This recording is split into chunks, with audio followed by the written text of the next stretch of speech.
Hello and welcome to LNP's The Huddle. I'm Tim Gross, joined here by John Walk and Laura Thompson. Guys, there's some rain in the forecast the back half of this week. Hopefully it clears up by the time kickoff comes around Friday. In the meantime, we have some forecasts for high school football games. So let's talk about our game of the week, which is Cocalico at Manheim Central. We'll also be talking about Manheim Township at Conestoga Valley. Game of the week, Section 2. This is always a matchup that both teams, I'm sure, circle on their calendars as soon as it comes out. Cocalico Central, as good as it gets in Section 2. How do you see that one playing out? Yeah, we're starting to wonder now, is anyone going to beat Manheim Central? We think the Barons are back to being the Barons of old. It should be a good one. Offensively, both teams are well-balanced. Manheim Central a bit more than Cocalico. I was out at that Cocalico game last week, and an impressive win over a good Elizabethtown squad. In that game, the line opened up holes, and 6'1", 200-some-pound running back, he's only a junior, Brandon Brubaker, was running over guys, 178 yards and 3 touchdowns. So he's going to be tough for anyone to bring down. But the Cocalico defense, I think, is what is the most important part here. They have been improving from the first 2 weeks to the last 2, but they're still giving up an average of more than 300 yards a game. And they'll be going up against a Manheim Central offense that just seems to be getting better. Coming into last week, they were tops in Section 2 in total offense, and then they went out and put up close to, total was 594 yards, as a season high against a good Lampeter-Strasburg squad. Plus, the Barons went back as a good stat. They have not punted since week 1, which I think is important to point out. They're probably going to punt 2 or 3 times on Friday, but I don't see that stopping them. Manheim Central wins it this Friday.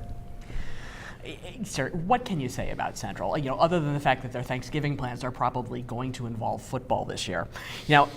It seems like every other week they're finding another dude that they can give the ball to, who can do something with it. Last week it was Tyler Flick who just kind of stepped out of the backfield and said, "Hi, here I am." I'm here too. So now, you've got him coming out of the backfield with Jay Barreto. You've got Cody under center. He can either run the ball or throw the ball.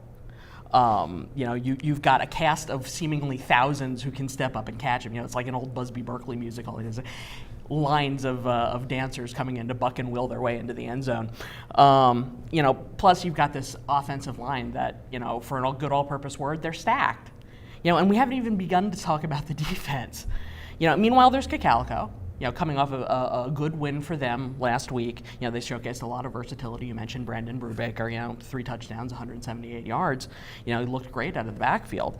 But as Coach Matt Gingrich said on Friday, they've shown great heart, they've shown great improvement, but they're just not quite there yet in his mind. They haven't put together a consistent 4 quarters of football.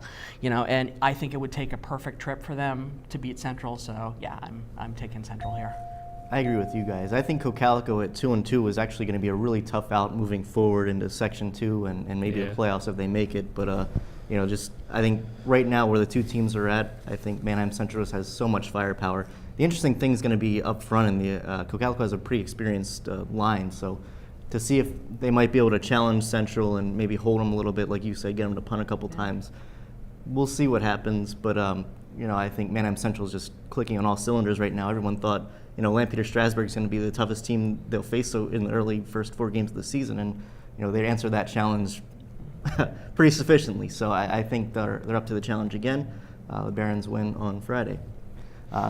Going up to Section 1, we've got a Manheim Township team going into Conestoga Valley.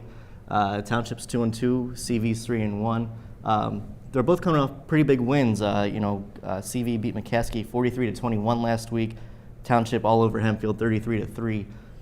Which team carries the momentum past Friday? Yeah, I'm really split on this game. Defensively, I think both teams are pretty evenly matched. Going back the last few weeks for Manheim Township, the defense, they were strong in a tough loss to Governor Mifflin and a win over a struggling Hempfield team. Conestoga Valley defense last week had a safety and a touchdown. On the offensive side of the ball, I think is where Manheim Township gets the edge. Conestoga Valley, they are averaging a little over 100 yards rushing to go along with the bread and butter passing game of Grant Stoltzfus. But Manheim Township, they're averaging a little over 200 yards rushing behind the talents of Grayson Saladay and Matt Van Gordon. Plus, they have a good quarterback whose last name I can't pronounce, and my apologies to you, Luke. I think this will be a good one. I have to pick. I'll go with Township, but I'm not feeling great about it. Yeah, I did the same thing. I was waffling. This is the game I've been waffling the most over this week because the Buckskins are looking pretty darn solid at the skill positions. They've got a wealth of experience back with Grant. He's piloting well. Beating up McCaskey last week. They rolled up. I think it was what do I have here? 136 yards on the ground and 181 in the air. Defensively, they're no slouches. Last week against McCaskey, the defense added a touchdown and a safety. So that's not a bad performance, but that defense is going to have its work cut out for it against Township. Their offense has the ability to chew a good amount of time off the clock. Luke, MG, and again we apologize to you, Luke, if we're screwing up your name. He came here from Fleetwood, out of my native land of Berks County. He's really getting his legs under him in terms of learning coach's system at Township. He ran for 75 yards last week, and that's not saying what he's thrown for.